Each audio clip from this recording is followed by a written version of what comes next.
friends, welcome back to my channel. My name is Deepika Amar and I'm back with another video. I hope ਤੁਸੀਂ ਸਾਰੇ ਜਣੇ ਠੀਕ ਹੋਵੋਗੇ. So for today's video, I'm sharing a very resourceful video with you all. So this video is coming out of my own experience because as you guys know that I am on my work permit now. So in this video, I will be sharing few benefits, not few, 10 benefits of being a worker in Canada. So without any further ado, let's just get started with the video. The very first benefit is my own favorite, and that is that you are paid on an hourly basis here in Canada. So in Ontario, minimum wage is $15.35 and this is on an hourly basis. So every hour, so per hour you will be paid $15.35. It depends upon which employer or organization you are working with. So suppose ਤੁਸੀਂ ਕੋਈ ਵਧੀਆ organisation ਨਾਲ ਕੰਮ ਕਰਦੇ ਆ ਸੋ ਤੁਹਾਡੀ ਇਹ minimum wage ਜ਼ਿਆਦਾ ਵੀ ਹੋ ਸਕਦੀ ਆ ਬਟ ਇਹਦੇ ਤੋਂ ਘੱਟ ਵਿੱਚ ਕੋਈ ਕੰਮ ਨਾ ਕਰਿਓ because that's not legally right. Ontario ਵਿੱਚ $15.35 ਆ ਤੇ ਤੁਸੀਂ ਇਸ ਹੀ ਮਿਨੀਮਮ ਵੇਜ 'ਤੇ ਕੰਮ ਕਰਨਾ ਹੈ and accordingly it may vary with different employer and organizations. So second benefit of being a worker in Canada is my favorite as well, and that is that you are being paid either weekly or bi-weekly. So India ਵਾਂਗ ਨਹੀਂ ਆ ਕਿ ਤੁਸੀਂ ਪੂਰਾ ਮਹੀਨਾ wait ਕਰਨੀ ਆ and ਤੱਕ ਸਟ੍ਰੈਚ ਕਰਨੇ ਆ ਜਿੰਨੀ ਵੀ ਤੁਹਾਡੀ ਇਨਕਮ ਆ ਤੇ ਇੱਥੇ ਇੱਦਾਂ ਆ ਕਿ ਤੁਸੀਂ ਹਰ ਹਫਤੇ ਜਾਂ ਫਿਰ ਬਾਈ ਵੀਕਲੀ ਵੀ ਤੁਹਾਨੂੰ ਪੇ ਮਿਲਦੀ ਆ ਜੋ ਕਿ ਬਹੁਤ ਹੀ ਵਧੀਆ ਆ ਬਿਕਾਜ਼ ਮੋਸਟਲੀ ਆਪਣੇ ਘਰ ਦੀ ਜਾਂ ਫਿਰ ਤੁਸੀਂ ਜੇ ਕਾਰ ਲਈ ਆ ਇੰਸ਼ੋਰੈਂਸ ਹੋ ਗਈ ਜਾਂ ਫਿਰ ਕਾਰ ਦੀ ਪੇਮੈਂਟ ਜਾਣੀ ਆ ਜਾਂ ਬਹੁਤ ਸਾਰੀਆਂ ਚੀਜ਼ਾਂ ਹੋਰ ਵੀ ਤੁਸੀਂ ਜੇ ਫਾਈਨੈਂਸਿੰਗ ਜਾਂ ਫਿਰ ਲੀਜ਼ 'ਤੇ ਲਈਆਂ ਹੋਈਆਂ ਆ ਉਹਦਾ ਵੀ ਇੱਦਾਂ ਹੁੰਦਾ ਹੈ option that you can pay weekly ਔਰ ਬਾਈ ਵੀਕਲੀ. ਸੋ ਤੁਹਾਨੂੰ ਆਪਸ਼ਨ ਵੀ ਤੁਹਾਡੇ ਪੇ ਦੇ ਹਿਸਾਬ ਨਾਲ ਮਿਲਦੇ ਆ ਇੱਥੇ ਅਤੇ ਉਹ ਚੀਜ਼ ਇਹ ਵਧੀਆ ਹੈ ਕਿ ਤੁਹਾਡਾ ਹਫਤੇ ਦਾ ਤੁਹਾਨੂੰ ਪਤਾ ਹੈ ਕਿ ਇੰਨੇ ਪੈਸੇ ਮੇਰੇ ਕੋਲ ਆਉਣੇ ਆ ਅਤੇ ਇੰਨਾ ਮੇਰਾ ਖਰਚਾ ਆ. So accordingly you can balance your money inflow and outflow so which is very huge benefit. ਇੱਦਾਂ ਨਹੀਂ ਹੈ ਕਿ ਤੁਸੀਂ ਬਸ ਉਹੀ ਇਨਕਮ ਨੂੰ ਪੂਰਾ ਮਹੀਨਾ ਚਲਾਉਣਾ ਆ. ਤੇ ਬਾਈ ਵੀਕਲੀ ਦਾ ਆਪਸ਼ਨ ਅਤੇ ਵੀਕਲੀ ਦਾ ਆਪਸ਼ਨ ਮੈਨੂੰ ਤਾਂ ਬਹੁਤ ਪਸੰਦ ਆ. I am being paid weekly so I am very happy with that. So third benefit is also very good, and that is something like everyone here in Canada, if they are working, so they really respect your time. So if your shift is from 9 AM to 5 PM, ਸਾਰੇ EMPLOYEES ਇੱਥੇ ਸਮਝਦੇ ਆ ਕਿ ਜੇ ਸਾਡੀ shift 9 ਵਜੇ ਆ ਤਾਂ ਉਹ ਇਸ ਚੀਜ਼ ਦੀ ਰਿਸਪੌਂਸਿਬਿਲਿਟੀ ਸਮਝਦੇ ਆ ਕਿ ਅਸੀਂ 9 ਵਜੇ ਸ਼ੁਰੂ ਕਰਨਾ ਆ. And at the same time if you are working till 5 PM, ਸੋ 5 ਵਜੇ ਕੇ ਜੇ 1 ਮਿੰਟ ਵੀ ਹੋ ਗਿਆ ਤਾਂ ਤੁਹਾਨੂੰ ਇੱਥੇ ਇੱਦਾਂ ਨਹੀਂ ਹੋਊਗਾ EMPLOYER ਕਿ ਤੁਹਾਨੂੰ ਕੰਮ ਲੋਡ ਬਹੁਤ ਆ ਕਰਕੇ ਜਾਓ ਜਾਂ ਇੱਦਾਂ ਕੁਛ. 5 ਵਜੇ ਪੂਰੇ ਤੁਸੀਂ ਲੌਗ ਆਊਟ ਹੋ ਜਾਣਾ ਆ. ਇੱਦਾਂ ਜ਼ਰੂਰੀ ਨਹੀਂ ਆ ਕਿ ਸਿਰਫ ਮੈਂ ਫੁੱਲ ਟਾਈਮ ਦੀ ਕੰਮ ਦੀ ਗੱਲ ਕਰ ਰਹੀ ਹਾਂ. ਜਦੋਂ ਮੈਂ ਪਾਰਟ ਟਾਈਮ ਵੀ ਜੋਬ ਕਰਦੀ ਸੀ ਉਦੋਂ ਵੀ ਇੱਦਾਂ ਹੀ ਸੀ ਕਿ ਜੋ ਤੁਹਾਡਾ ਸਕੈਡਿਊਲ 10 ਵਜੇ ਸ਼ਿਫਟ ਖਤਮ ਹੁੰਦੀ ਆ 5 ਵਜੇ ਖਤਮ ਹੁੰਦੀ ਆ ਤੁਸੀਂ ਉਸੇ ਟਾਈਮ ਮਤਲਬ ਲੌਗ ਆਫ ਕਰ ਸਕਦੇ ਆ. ਤਾਂ ਇੱਥੇ ਹਰ ਇੱਕ ਜਣਾ ਇੱਕ ਟਾਈਮ ਨੂੰ ਬਹੁਤ ਹੀ ਜ਼ਿਆਦਾ ਰਿਸਪੈਕਟ ਕਰਦਾ. ਸੋ ਤੁਹਾਡੇ ਆਪਣੇ ਆਪ ਹੀ ਬਿਲਡ ਅਪ ਹੋ ਜਾਂਦਾ ਹੈ ਕਿ that you will be respecting that time. Your time is being respected so you have to give respect to others time as well.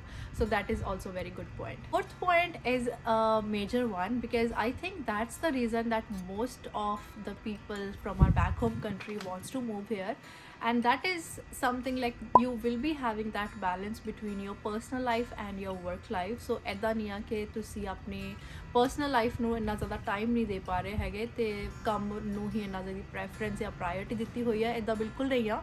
Even if you are working as a part time so ਉਹ ਇੱਦਾਂ ਹੋਵੇਗਾ ਤੁਹਾਡੇ ਕੋਲ option ਕਿ ਤੁਸੀਂ ਛੁੱਟੀ ਜ਼ਰੂਰ ਲੈਣੀ ਆ 1 ਦਿਨ ਜਾਂ 2 ਦਿਨ ਛੁੱਟੀ ਜ਼ਰੂਰ ਲੈਣੀ ਆ. ਅਤੇ ਇੱਦਾਂ ਨਹੀਂ ਹੁੰਦਾ ਕਿ ਲਗਾਤਾਰ ਕੰਮ ਕਰਨਾ. ਤੁਹਾਡੇ 'ਤੇ ਡਿਪੈਂਡ ਕਰਦਾ ਕਿ ਤੁਸੀਂ ਕਿੰਨਾ ਕੁ ਕੰਮ ਕਰਵਾ ਰਹੇ ਹੋ ਆਪਣੇ ਆਪ ਤੋਂ ਬਟ ਉਹ ਖੁਦ ਇੰਪਲੋਇਰ ਤੁਹਾਨੂੰ ਛੁੱਟੀ ਜ਼ਰੂਰ ਦੇਵੇਗਾ. And same goes with the full time job as well. So ਗਾਣਾ ਸੁਣਿਆ ਹੋਣਾ ਤੁਸੀਂ ਰੀਲਸ ਦੇ ਵਿੱਚ ਉਹ ਕਿ ਤਾਂ ਬਹੁਤ ਸੁਣਿਆ ਜਿਸ 'ਚ ਕਹਿੰਦੇ ਆ 5 ਦਿਨ ਕੰਮ 'ਤੇ ਵੀਕਐਂਡ ਫਨ 'ਤੇ. ਉਹ ਬਿਲਕੁਲ ਗੱਲ ਸੱਚੀ ਆ ਕਿ 5 ਦਿਨ ਤੁਸੀਂ ਕੰਮ ਕਰਨਾ and then after that Saturday Sunday ਤੁਹਾਡਾ ਇੱਕ ਇੰਜੋਏਬਲ ਟਾਈਮ ਹੁੰਦਾ ਆ. ਤੁਸੀਂ ਫੈਮਲੀ ਨਾਲ ਸਪੈਂਡ ਕਰੋ, ਫਰੈਂਡਸ ਨਾਲ ਸਪੈਂਡ ਕਰੋ, ਜਿੱਦਾਂ ਵੀ ਇੰਜੋਏ ਕਰਨਾ ਚਾਹੁੰਦੇ ਆ ਕਰ ਸਕਦੇ ਆ. ਸੋ ਬੈਲੈਂਸ ਲਾਈਫ ਬਹੁਤ ਹੀ ਵਧੀਆ ਇੱਥੇ ਪਰਸਨਲ ਲਾਈਫ ਦੇ ਨਾਲ ਅਤੇ ਵਰਕ ਲਾਈਫ ਦੇ ਨਾਲ ਜੋ ਕਿ ਮੈਨੂੰ ਪਰਸਨਲੀ ਖੁਦ ਬਹੁਤ ਪਸੰਦ ਆ. ਮੈਨੂੰ ਹੁੰਦਾ ਕਿ ਵੀਕਐਂਡ ਆਇਆ ਅਤੇ I just have to record some videos, I have to do some content creation, I have to plan my week ahead. So ਵਧੀਆ ਟਾਈਮ ਮਿਲ ਜਾਂਦਾ. ਇੱਦਾਂ ਨਹੀਂ ਆ ਕਿ ਮੈਂ ਆਪਣੇ ਕੰਮ ਵਿੱਚ ਇੰਨੀ ਥੱਕੀ ਹੋਈ ਹਾਂ ਕਿ ਮੇਰੇ ਕੋਲ ਟਾਈਮ ਨਹੀਂ ਆ ਕਿਸੇ ਹੋਰ ਚੀਜ਼ ਵਾਸਤੇ.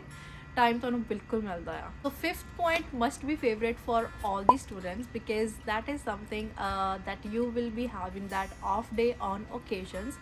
So suppose ਆਪਾਂ ਇੰਡੀਆ ਵਿੱਚ ਆ ਤੇ ਦੀਵਾਲੀ ਆ ਗਈ. ਦੀਵਾਲੀ 'ਚ ਤੁਸੀਂ ਕਿਸੇ EMPLOYER ਦੇ ਨਾਲ ਕੰਮ ਕਰਦੇ ਆ ਜਾਂ ਕਿਤੇ ਸ਼ੌਪ 'ਤੇ ਲੱਗੇ ਹੋਏ ਆ ਸੋ ਉੱਥੇ ਇੱਦਾਂ ਹੁੰਦਾ ਹੈ ਕਿ ਜ਼ਿਆਦਾ ਇੰਪਲੋਇਜ਼ ਦੀ ਜ਼ਰੂਰਤ ਹੁੰਦੀ ਹੈ, ਕਿਉਂਕਿ ਪਤਾ ਹੁੰਦਾ ਕਿ ਰਸ਼ ਬਹੁਤ ਪੈਣਾ ਆ ਇੱਥੇ, ਸਾਰਾ ਮੈਨੇਜ ਕਰਨ ਵਾਸਤੇ ਸਾਨੂੰ ਜ਼ਿਆਦਾ ਇੰਪਲੋਇਜ਼ ਚਾਹੀਦੇ ਆ ਓਕੇਸ਼ਨ 'ਤੇ, ਦੀਵਾਲੀ 'ਤੇ।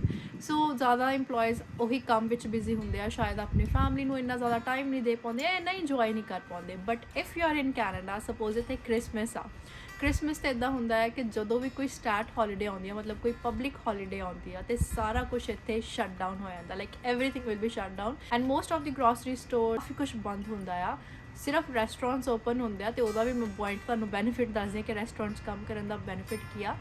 ਸੋ if you are in Canada and ਕੋਈ ਓਕੇਜ਼ਨ ਇੱਦਾਂ ਆਇਆ ਕਿ ਸਾਰੀ ਪਬਲਿਕ ਹੌਲੀਡੇ ਕਰਕੇ ਸਾਰਾ ਕੁਝ ਬੰਦ ਆ, ਸੋ ਉਹਦੇ ਨਾਲ ਕੀ ਹੋਊਗਾ ਕਿ ਤੁਸੀਂ ਆਪਣੀ ਲਾਈਫ ਨੂੰ ਇੰਜੋਏ ਕਰ ਪਾਓਗੇ। ਕਿ like if you are someone who love to celebrate Christmas, so ਤੁਹਾਡੇ ਕੋਲੋਂ ਟਾਈਮ ਹੋਏਗਾ ਕਿ ਤੁਸੀਂ ਕ੍ਰਿਸਮਸ ਇੰਜੋਏ ਕਰ ਸਕੋ ਆਪਣੇ ਫੈਮਿਲੀ ਫਰੈਂਡਸ ਦੇ ਨਾਲ। And if you are working in a restaurant as I was saying, so ਕੋਈ ਵੀ ਇੱਦਾਂ ਦਾ ਇੰਪਲੋਇਰ ਆ ਜਿੱਥੇ ਤੁਸੀਂ ਇੱਦਾਂ ਦੇ ਓਕੇਜ਼ਨ 'ਤੇ ਕੰਮ ਜ਼ਰੂਰ ਕਰਨਾ ਆ। ਸੋ ਉੱਥੇ ਕੀ ਹੋਊਗਾ ਕਿ ਤੁਹਾਨੂੰ ਸਟਾਰਟ ਪੇ ਮਿਲੂਗੀ। ਸਟਾਰਟ ਪੇ ਦਾ ਮਤਲਬ ਇੱਦਾਂ ਹੈ ਕਿ ਜੇ ਤੁਸੀਂ ਪਬਲਿਕ ਹੌਲੀਡੇ ਵਾਲੇ ਦਿਨ ਕੰਮ ਕਰ ਰਹੇ ਹੋ ਤਾਂ ਤੁਹਾਨੂੰ ਡਬਲ ਪੇ ਦਿੱਤੀ ਜਾਊਗੀ। I came here for the first time and I started working for a part time job and when I got to know about this I was very shocked, ਕਿਉਂਕਿ ਮੈਨੂੰ ਥੋੜਾ ਖੁਸ਼ੀ ਵੀ ਸੀ ਤੇ ਥੋੜਾ ਗਮ ਜਿਹਾ ਵੀ ਸੀ। ਖੁਸ਼ੀ ਇਸ ਚੀਜ਼ ਦੀ ਸੀ ਕਿ ਓਕੇ ਮੈਨੂੰ ਡਬਲ ਪੇ ਮਿਲੂਗੀ ਬਿਕਾਜ਼ ਮੈਂ ਰੈਸਟੋਰੈਂਟ 'ਚ ਕੰਮ ਕਰਦੀ ਸੀ, ਪਰ ਦੁੱਖ ਇਸ ਗੱਲ ਦਾ ਸੀ ਕਿ ਮੋਸਟਲੀ ਸਾਰਾ ਕੁਝ ਬੰਦ ਹੁੰਦਾ ਹੈ ਉਸ ਦਿਨ, ਜਿੱਦਾਂ ਰੈਸਟੋਰੈਂਟਸ ਤਾਂ ਓਪਨ ਹੁੰਦੇ ਆ, ਜਿੱਦਾਂ ਗਰੋਸਰੀ ਸਟੋਰਸ ਐਂਡ ਸਭ ਕੁਝ। ਤਾਂ ਕਰਕੇ ਮੈਨੂੰ ਇਸ ਚੀਜ਼ ਦਾ ਦੁੱਖ ਸੀ, ਪਰ ਇਹ ਵੀ ਵਧੀਆ ਹੈ ਕਿ ਜਿਹੜੇ ਓਬਵੀਅਸਲੀ ਗਰੋਸਰੀ ਸਟੋਰਸ ਵਿੱਚ ਕੰਮ ਕਰਦੇ ਆ ਉਹਨਾਂ ਨੂੰ ਵੀ ਥੋੜਾ ਰਿਲੈਕਸਿੰਗ ਟਾਈਮ ਚਾਹੀਦਾ ਆ ਕੋਈ ਇੱਦਾਂ ਫੈਸਟੀਵਲਸ 'ਤੇ। So which is a good point. Let's talk about the sixth point, and that is equality among all the employees.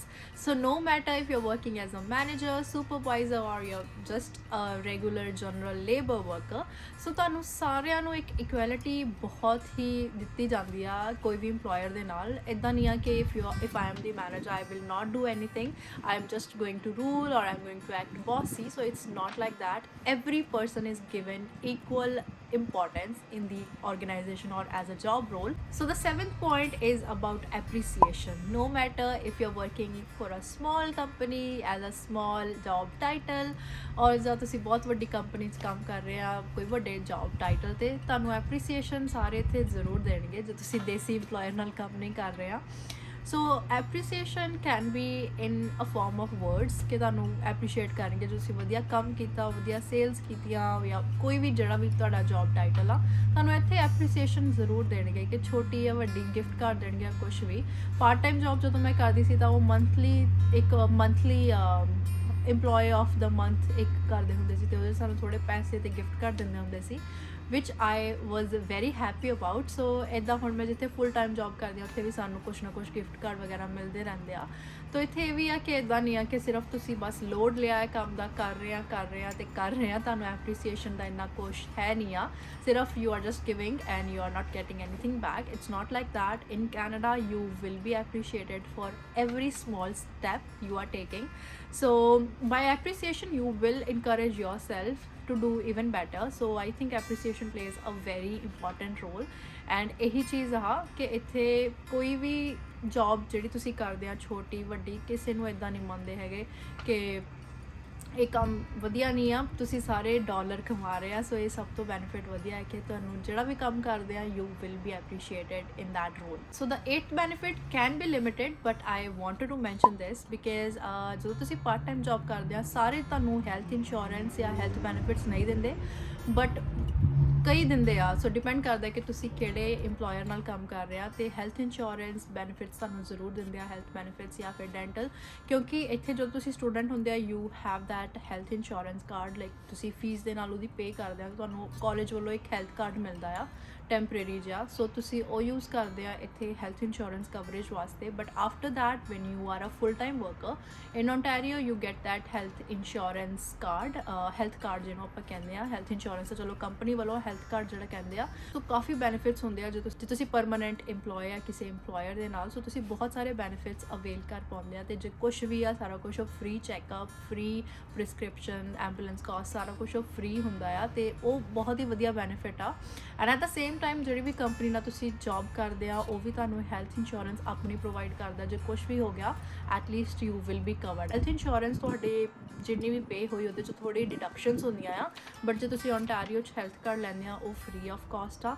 ਤੇ ਤੁਹਾਡਾ ਸਾਰਾ ਚੈੱਕਅਪ ਵਗੈਰਾ ਜੋ ਵੀ ਉਹਦੇ ਵਿੱਚ ਕਵਰੇਜ ਹੋਊਗੀ ਉਹ ਸਾਰਾ ਕੁਝ ਫ੍ਰੀ ਆ। So 9th point is exciting and that is about vacation. So ਜਿਹੜੇ ਵੀ ਕੰਪਨੀ 'ਚ ਕੰਮ ਕਰੋਗੇ ਪਾਰਟ ਟਾਈਮ ਤਾਂ ਚਲੋ ਤੁਹਾਡੇ ਤੇ ਆਪ ਤੇ ਹੁੰਦਾ ਕਿ ਤੁਸੀਂ ਕਦੋਂ ਛੁੱਟੀ ਲੈਣੀ ਆ, ਕਦੋਂ ਕੰਮ ਕਰਨਾ, it depends upon you your schedule.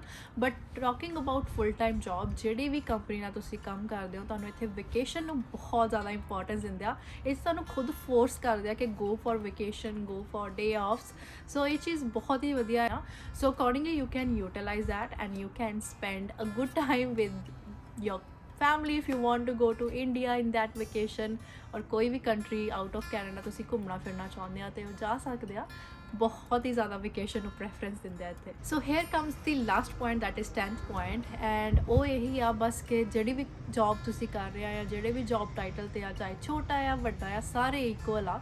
ਇੱਦਾਂ ਕੁਛ ਨਹੀਂ ਆ ਕਿ ਜੇ ਤੁਸੀਂ ਇੱਕ ਜਨਰਲ ਲੇਬਰ ਦਾ ਜੌਬ ਕਰਦੇ ਹੋ ਤਾਂ ਸ਼ਾਇਦ ਤੁਸੀਂ ਥੋੜ੍ਹਾ ਜਿਹਾ ਡਰੋਗੇ ਕਿ ਉਹ ਮੈਂ ਇਹ ਵਾਲਾ ਕੰਮ ਕਰਦਾ, ਜਿੱਦਾਂ ਕਿ ਇੰਡੀਆ ਵਿੱਚ ਆ ਕਿ ਕੋਈ ਵੀ ਇੰਡੀਆ ਵਿੱਚ ਜੇ ਤੁਸੀਂ ਘਰ ਵਿੱਚ ਪਰੇਸ਼ਾਨ ਆ, ਜੇ ਤੁਹਾਡਾ ਘਰ ਵਧੀਆ ਆ ਬਟ ਫਿਰ ਵੀ ਤੁਸੀਂ ਪਰੇਸ਼ਾਨ ਆ ਫਾਈਨੈਂਸ਼ੀਅਲੀ, ਤੁਸੀਂ ਛੋਟਾ ਕੰਮ ਕਰਨ ਨੂੰ ਰੈਡੀ ਨਹੀਂ ਹੋਗੇ, ਤੁਹਾਡਾ ਉਹ ਅੰਦਰੋਂ ਹੀ ਫੀਲਿੰਗ ਨਹੀਂ ਆਊਗੀ, ਤੁਸੀਂ ਸੋਚੋਗੇ ਕਿ ਲੋਕੀ ਕੀ ਕਹੋਗੇ। ਇੱਥੇ ਇੱਦਾਂ ਬਿਲਕੁਲ ਵੀ ਨਹੀਂ ਆ। ਚਾਹੇ ਤੁਸੀਂ ਛੋਟਾ ਜਿਹਾ ਜੌਬ ਟਾਈਟਲ ਵੀ ਕਰ ਰਹੇ, ਜਨਰਲ ਲੇਬਰ ਦਾ ਵੀ ਕੰਮ ਕਰ ਰਹੇ ਆ, ਤੁਹਾਨੂੰ ਵਧੀਆ ਪੇ ਮਿਲੂਗੀ ਤੇ ਤੁਸੀਂ ਉਹ ਐਕਸਪੀਰੀਅੰਸ, ਲਗਜ਼ਰੀ ਐਕਸਪੀਰੀਅੰਸ ਲੈ ਸਕਦੇ ਆ ਉਹ ਕੰਮ ਛੋਟੇ ਤੋਂ ਵੀ, ਕਿ ਆਪਾਂ ਉਹ ਛੋਟਾ ਕੰਮ ਕਰ ਰਹੇ ਆ, ਪੇ ਆ ਰਹੀ ਆ ਵੀਕਲੀ ਬਾਈ ਵੀਕਲੀ, ਤੇ ਤੁਸੀਂ ਲਗਜ਼ਰੀ ਆਪਣੀ ਲਾਈਫ ਸਟਾਈਲ ਇੱਥੇ ਜੀ ਸਕਦੇ ਆ ਉਹ ਉਨੇ ਕੁ ਪੇ ਦੇ ਨਾਲ।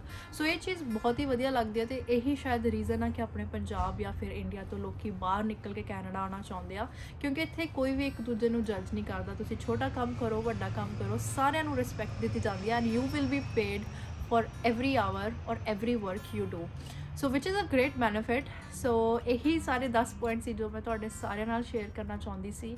ਤੇ ਡੂ ਲੈਟ ਮੀ ਨੋ ਕਿ ਜਿਹੜੇ ਪੁਆਇੰਟ ਸਾਨੂੰ ਨਹੀਂ ਪਤਾ ਸੀ ਤੇ ਥੋੜ੍ਹੇ ਜਿਹੇ ਤੁਸੀਂ ਸਰਪ੍ਰਾਈਜ਼ ਹੋਏ ਸੁਣ ਕੇ, do let me know in the comment section below. I hope ਤੁਸੀਂ ਇਹ ਵੀਡੀਓ ਪਸੰਦ ਕੀਤੀ ਹੋਊਗੀ, so do hit the like button ਜੇ ਤੁਸੀਂ ਸੱਚੀ ਪਸੰਦ ਕੀਤੀ, and also subscribe to my channel if you haven't. Be a part of the family, don't be just a viewer. ਚਲੋ ਆਪਾਂ ਵੀਡੀਓ ਐਂਡ ਕਰਦੇ ਹਾਂ, ਮਿਲਦੀਆਂ ਤੁਹਾਨੂੰ ਅਗਲੀ ਵੀਡੀਓ 'ਚ। ਬਾਏ।